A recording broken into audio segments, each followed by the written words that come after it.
Welcome, wrestling fans. Welcome to Curtain Jerkin. As always, I'm your host, Jacob Grondy, reporting for the Main Event Marks YouTube channel and the Dragon Suplex Podcasting Network. We have an action-packed edition of Curtain Jerkin for you guys going into the weekend. I wanted to get it up on Friday morning. It doesn't look like that. It looks like it's going up on Friday afternoon, but we're still going to be talking about WWE, UFC, AEW, New Japan, and the PWI Women's 150. We're going to get into all of that, and we're going to have a good-ass time, and we're going to be talking about Steven Seagal in the building looking ridiculous in Abu Dhabi. And that's all I really have to say about that. I just felt like it was worth mentioning. When they cut to Steven Seagal before the main event in UFC 281, I busted out laughing, man. This guy looks ridiculous. Legendary figure in the world of, I would say, sports entertainment. You know, he's got those great movies. He has a kind of a bullshit martial arts background. He's like, I would say he's like... I don't know, if Steve Blackman was just a humongous troll that took himself too seriously or something. He's out there looking like he's having a great time, looking like $1 million, and we know he's a millionaire, so good on him. Who's the guy in the apartment talking about him, and who's the guy in Abu Dhabi living his life at the end of the day? But I also want to talk about, you know, a figure in the sports entertainment realm, a mixed martial artist, Sean O'Malley, who took... on Peter Yan in the mid-card or whatever they call it, you know, not the main card, but not the prelims, not the main event. I think this guy is not only a good MMA fighter, Sean O'Malley, but he's on the rise, and he knows how to promote himself, which kind of puts him in the, I would say, a sports entertainment category. I think a lot... kids kind of getting into this sport can kind of look up to him in a way. He's like a lanky guy.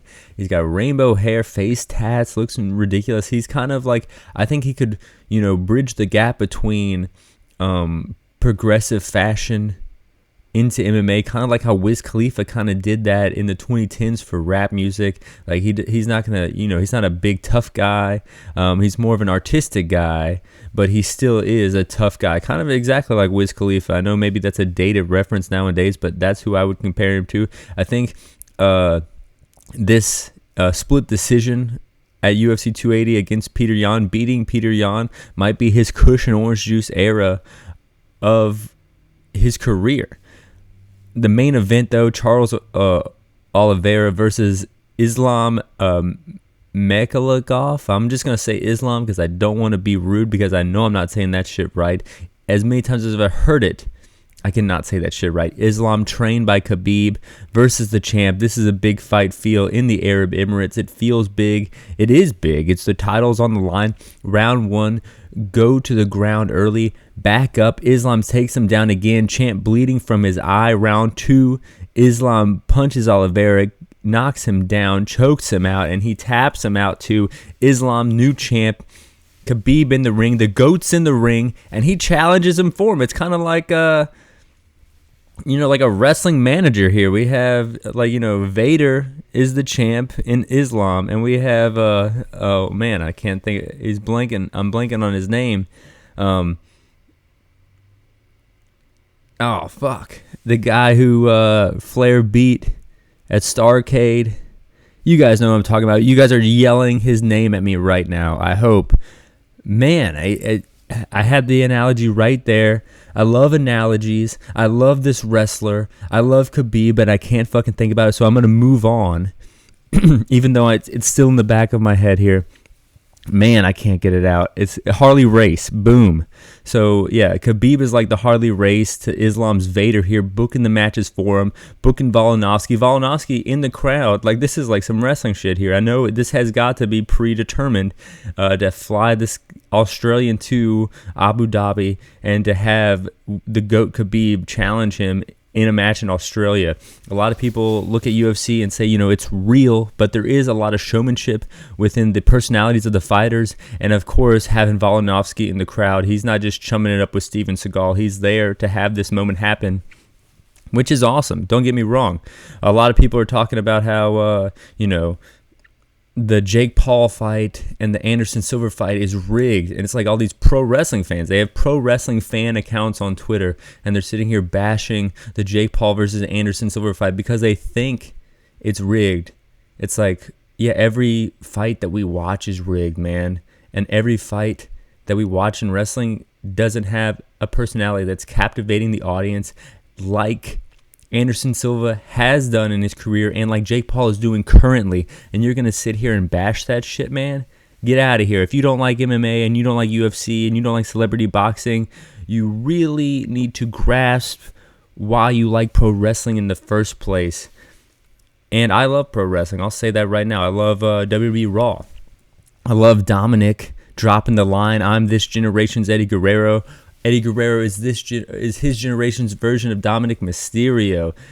Great line, great wrestling line, because it's ridiculous to say, and it sets up AJ to come out there and say what everyone's thinking. Hey, Dom, shut up. Then during the match, you got Finn and Carl Anderson. Rhea slams Luke Gallows. Also a very good and simple thing to do here. Just a strong woman picking up the biggest guy and dropping him on his ass, showcasing her natural abilities. So even if you're not a wrestling fan, you say, holy shit, that woman picked up that big guy. It's a feat of strength that anyone can kind of get behind. It was very cool. Finn wins. Does that make him the never champion now? I don't know. I don't think so. How forbidden is this door? But seriously, New Japan officials have said that Carl Anderson, if he doesn't show up on November 5th to defend his never openweight title, he will forfeit it. I am sure that this is quite the dilemma here. He is going to make the company that made him look foolish so he can go to Saudi Arabia and get that blood money in a fucking 6-man tag. What can you do here? Sick video package for Bobby Lashley and Brock Lesnar. You really don't need to do much here. You just kind of showcase the two sizes, and their pedigrees kind of speak for themselves. WWE is the biggest wrestling promotion in the world, and what really reminds me of that every time is these video packages here. They're a cut above the rest, and edited above the rest. That is the one thing that WWE does consistently better than anyone else. Wrestling matches, I think New Japan and AEW have them beat, but video production, no way in hell do they have them beat. That's my favorite part of WWE. I don't even watch week to week normally. I just wait for the pay-per-views, and then the video packages catch me up. The video packages on the pay-per-view is better than the week-to-week programming, and that does a great job of selling the story to me, and it's in a league of its own. Nikki Cross comes back. No more Nikki ASH. Who gives a shit? But I'm looking at this Crown Jewel card, and it's looking pretty good. I think you're going to have Ali versus Rollins kind of come on there. That could be your Steamboat Savage. Brock Lesnar versus Bobby Lashley. That could be your Fury Wilder. And then you got the spectacle of Roman Reigns versus Logan Paul. This is a great card. I don't know, what you guys are doing on Saturday, but right after work, I'm going to come home and watch this shit and then get ready for the big celebrity boxing fight. But let's break down the predictions of the matches that I know have been officially announced. Drew McIntyre versus Karrion Kross, steel cage. I think the fact that it's a steel cage means that they are going to sell the fact that no one can get in, but it's a modern cage match, so that never seems to work that way. Someone's going to get in. I think it's going to be Scarlett, and I think Scarlett's going to help Kross get the victory in a way where Drew feels like he's screwed over. Yes, you're feeding Drew a lot of losses here, a lot of L's, but that's just kind of giving him an underdog kind of aura around him, and for someone who's that big and strong and imposing, it takes a lot of work to get that underdog aura around him. So you're going to have him lose to Roman Reigns, you're going to have him lose to Karrion Kross, and then you're going to start feeding him victories at Survivor Series, Royal Rumble, going into Mania, and everyone's going to cheer for him like an underdog, but they're going to constantly be rewarded and forget why he was even considered an underdog in the first place, and then boom, you got a big star on your hands again. I still feel bad for him for having that big title run during the Thunderdome era. Still, years later, I still feel bad. Braun versus Omos. This is going to be, not your 5-star classic from Meltzer, but it's intriguing, it's fun, and I think you're going to have the shot of Braun Strowman like power slamming Omos. And that's going to shoot him back to where he was in 2017, 2018, with the Nicholas run and people just generally liking a big, strong guy flipping ambulances and shit. Brock Lesnar versus Bobby Lashley. Hear me out. This is going to be fun, just like Braun and Omos, but this match might be better than the WrestleMania 33 match with Brock versus Goldberg. Going out on a limb here, 2016, I think that was my second match of the year. Shibata versus Okada, but right after that, I love this Brock versus Goldberg thing. I think this could beat it. I think, in replace of Goldberg, you got Bobby Lashley, a much better athlete at this point in his career than Goldberg was in WrestleMania 33. And I think, Brock Lesnar's got the win here. The OC versus the Judgment Day, the controversial never openweight title in this six-man tag is the most interesting part of this six-man tag. Maybe Rhea slams Gallows again in Saudi. That'd be kind of interesting considering how they feel about women in that country.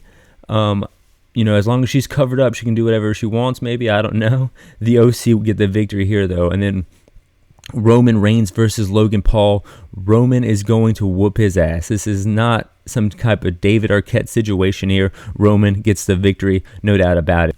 Moving on to AEW and ranking every single match from Dynamite from worst to first. But before I get into that, let me give you my overall thoughts on what I think about the body of the show. Renee interviewing Danielson after the Yuta and Claudio match. Yuta coming out saying, "I'm not your son. I'm a grown-ass man. You can still be someone's son, even if you're a grown-ass man. We all have moms and dads, man. Get that through your head, Wheeler Yuta." No, I'm just joking. Claudio then comes up, kind of separates the two and says, "We need a meeting, a Blackpool Combat Club meeting tonight to make sure, you guys are still on the same page," which is really good foreshadowing for what would transpire after the main event here. Good little booking here. The Elite kind of burning out video package here.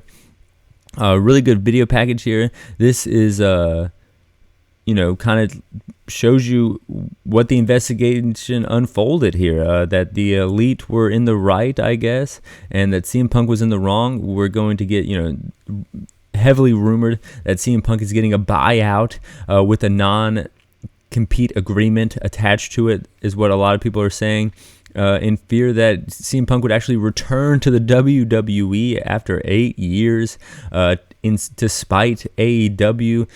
But so he's getting millions of dollars to sit at home as long as he just sits at home, which is pretty interesting.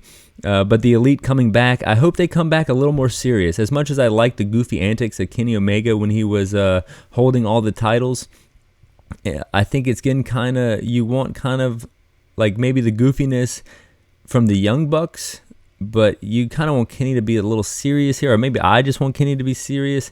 It's going to be interesting to see where they take it from here and how much they utilize this time off into their character and into the week-to-week storytelling.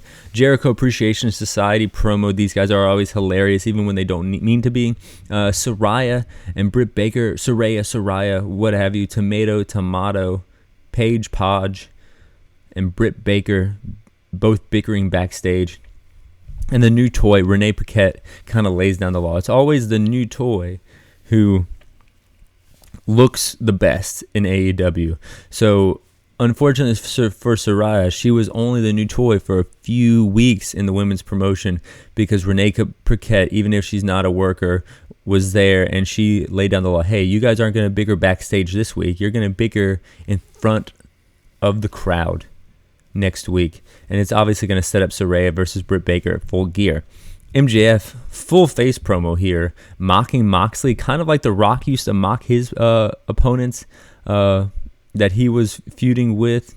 I was waiting for the turn here. I was waiting for MJF to just start burying Virginia after he hooked them, and the crowd couldn't really say shit because they were kissing his ass so much, and then he could use that against them. But no, he just stayed face. Stokely Hathaway came out there, and MJF said, "Don't attack Moxley, and if you do, you're fired." Kind of even more foreshadowing for what's in the main event here. We get a Taven and Bennett versus Warjo kind of video package here. Taven and Bennett getting fired from Impact. Rumors is that Taven's going to the WWE, but before he does that, he's got to wrestle on the ROH show booked by AEW before he does that, goddammit. Wrestling is crazy, man. And Matt Taven, Never been too impressed by him, but this is kind of interesting to see where his career is going from here. Then after, the main event happens, the Firm does attack Moxley. MJF comes out kind of torn, but then he tries to break up the attack, and they end up attacking MJF here. Full face turn right here in this moment. Who knows what's going to happen at Full Gear, but right now MJF is a full face. You have Stokely Hathaway leading the charge. You have the Firm, who you thought was behind MJF, but they pledge their allegiance to Stokely Hathaway here, cutting the head off the snake, and the snake can still pile drive you through a table to end the show. You get what I'm saying here. I like this very much. If they keep the Firm strong and not goofy, then they could have something here. It seems as though they always lean to goofy with the Elite, with the Jericho Appreciation Society. They always make it a little silly, and then they're still the top heels. But this faction, if it's serious, it can be good.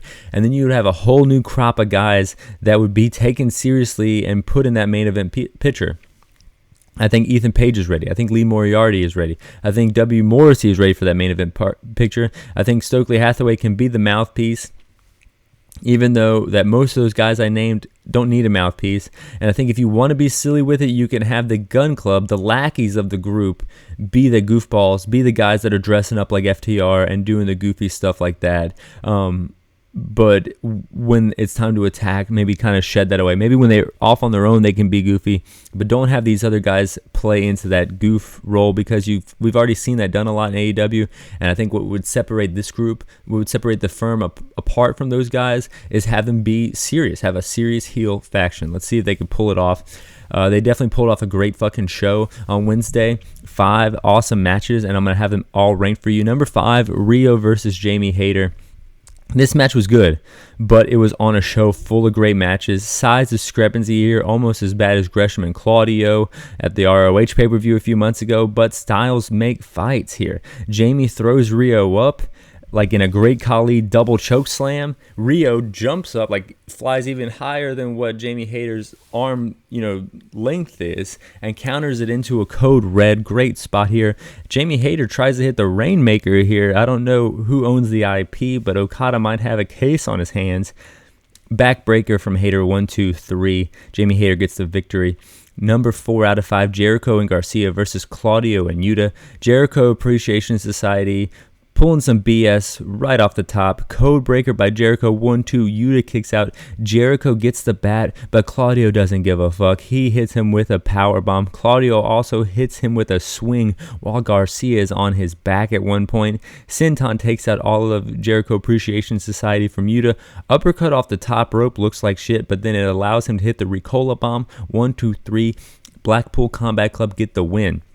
Number 3, the main event, Mox versus Penta chop battle. Mox ripping at the mask of Penta. Penta snaps the arm of Mox. 1, 2, kick out. DDT on the steps from Mox. Package pile driver from Penta. 1, 2, no. So they do Penta's 2 big moves here in this match, and Mox kicks out of both of them. So they're not really making Penta look too strong in the body of this match, but Paradigm Shift and the Death Rider called both names here from Excalibur. What the hell is going on here? 1, 2, 3.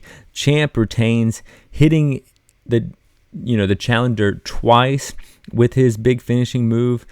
So maybe that's kind of making up for the challenger hitting Mox with his 2 big finishing moves, but I think I'm getting a little cornet here. Penta did seem over after this match, despite the lack of build. Going into number 2 out of 5, Bryan Danielson versus Sammy Guevara. Sammy Guevara gets a lot of shit, and don't get me wrong, he does some sloppy high spots at times, but come on, man, he is pretty fucking entertaining. He hits a crazy big springboard moonsault after getting chopped the shit out of. Standing Spanish fly, 1, 2. Danielson kicks out. Sammy goes for a moonsault, no one home, but he lands on his feet. Goes for a standing moonsault, no one home again. He lands on his feet, but Danielson rolls backwards, and then to avoid the standing moonsault, rolls forward, allowing Sammy Guevara to hit a standing shooting star, but Danielson gets his knees up. El Generico and Kota Ibushi from King of Trios eat your heart out. This was sick, and this was just right here in the body of the show. I don't see anyone talking about it, and it was awesome. Psycho Knee 1, 2, 3. I have to admit, I don't know the proper pronunciation of this move from Danielson. Psycho. I don't know what it is, but it's cool every time. I just kind of mimic what the sounds I hear, but I think it's Psycho Knee.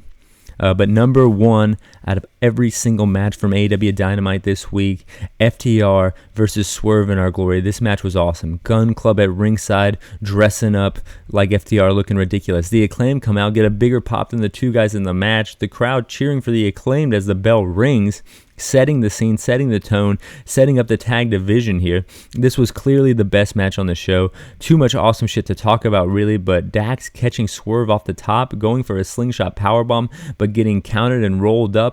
Dax continually rolling up, picking Swerve up again, hitting the slingshot powerbomb. That was awesome. Power and Glory finisher from the 80s. Didn't look so good. 1, 2. Lee kicks out. Big rig. 1, 2. Swerve pulls out Cash to the outside. Low blows Cash in the ring. Gun Club take care of Dax. 1, 2, 3. Swerve and Our Glory get the victory here. Swerve heel. Lee face. Lee can't admit it to himself. This is a good storyline here, and I think when we finally get the payoff of Lee versus Swerve, I think they're going to have, a great dynamic here. You got the big guy, who is the face versus like the kind of slimy heel guy in Swerve. I think it's great. I think it's cool. And Swerve is just cool. I don't know what about him. He comes out, he doesn't really do much. He's kind of got that Darby Allin-esque, that Jeff Hardy-esque, that RVD-esque, where you don't really have to have him do too much. He just comes out and people just kind of gravitate to him. He's got the silver tooth. He points at it. He says, "Whose house?" Just like a lot of people say in wrestling. That's definitely not a original line by any means, but when he says "whose house," everyone says Swerve's house. So it's not original, but it's fucking over. And that's my rant about Isaiah Swerve Scott, because I'm going into New Japan Pro Wrestling and the Television Championship title tournament here. They have way too many titles, but they got a tournament in New Japan. Your boy is watching. On October the 26th, they have two matches: Great Khan versus Yano, kind of a King of Pro Wrestling grudge match here in the first round. Let's just jump to the finish here. Lights go out. Great Muta arrives, sprays Great Khan with the mist.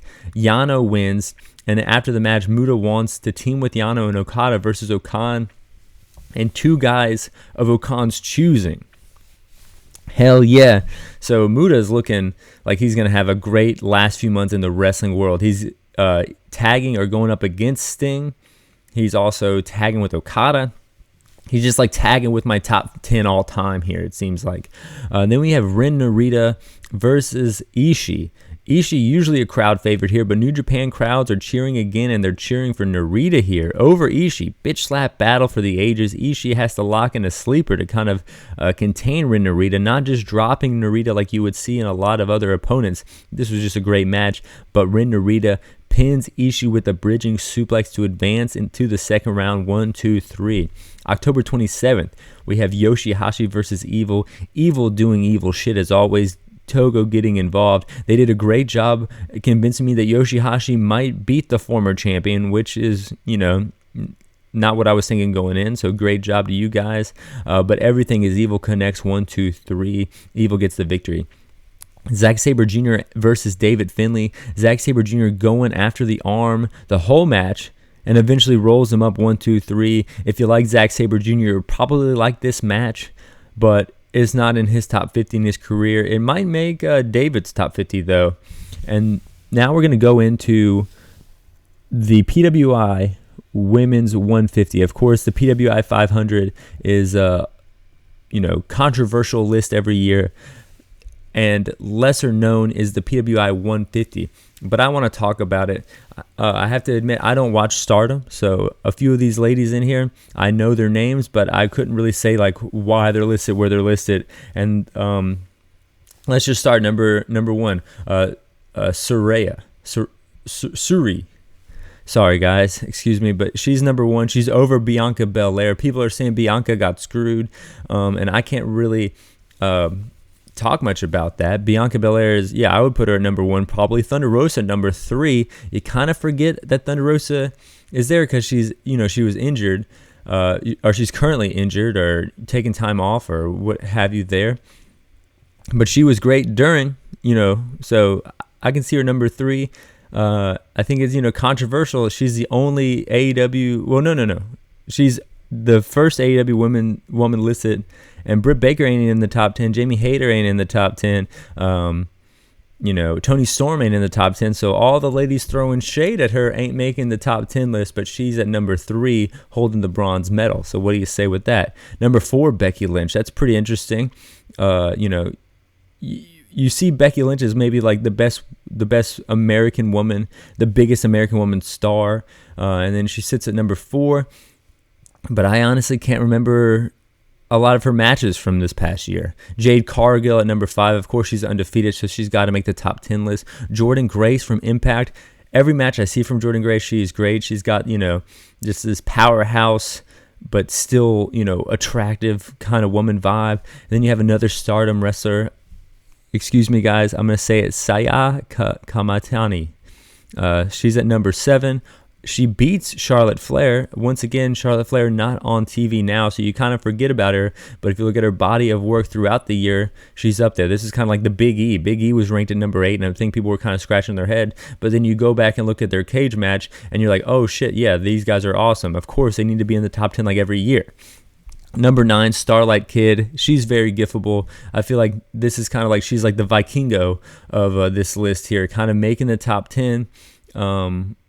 And people kind of know her name, know her on the internet, but she still has a lot to show us because people might know her name, might know her cool moveset, but haven't seen very many matches of her. I think I've seen her in a few six-woman tags, trios matches, but that's about it. And number 10, Taya Valkyrie from AAA, of course. She was in NXT, but she is a huge, huge star in AAA.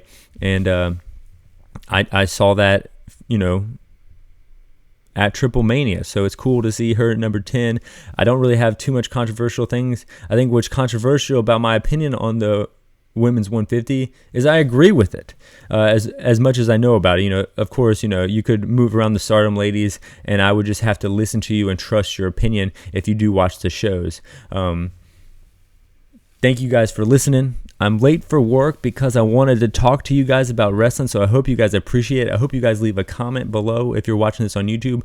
Maybe just pass this along with someone that likes wrestling. That would be pretty cool. Maybe if you're listening to this on Spotify and you're in line to order a sandwich, maybe the person who's ahead of you in line, tap him on the shoulder, show him your phone. Maybe he'll like the show. Maybe he'll like and subscribe. Or she.